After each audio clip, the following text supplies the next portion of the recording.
Quand François revient sur les bancs de l'école, il ne peut s'empêcher de refaire ses leçons dans sa tête.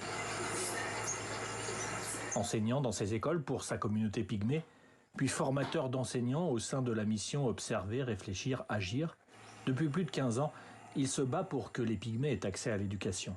Moi, je travaille uniquement pour les enfants autochtones, les populations autochtones, parce que ce sont des enfants qui sont dans des milieux isolés. À Enyélé, très loin de Brazzaville, dans l'extrême nord du Congo, rien n'est facile pour les pygmées. La femme de François travaille et il ne dépend pas des Bantous, comme beaucoup de membres de sa communauté. Mais François aimerait que les pygmées créent leur propre richesse, sans être dépendants. Pour cela, il va chercher de l'aide dans une structure gérée par Credo Kwisani. François veut créer une association Moaka Tala Oboso. Cela veut dire autochtone, regarde devant.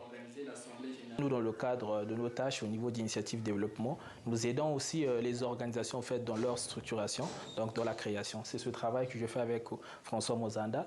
Là, on a déjà créé son adresse email. Après, ce qu'il nous reste maintenant à faire, c'est de définir les statuts, règlements intérieurs et puis de faire le lancement officiel au fait de son organisation.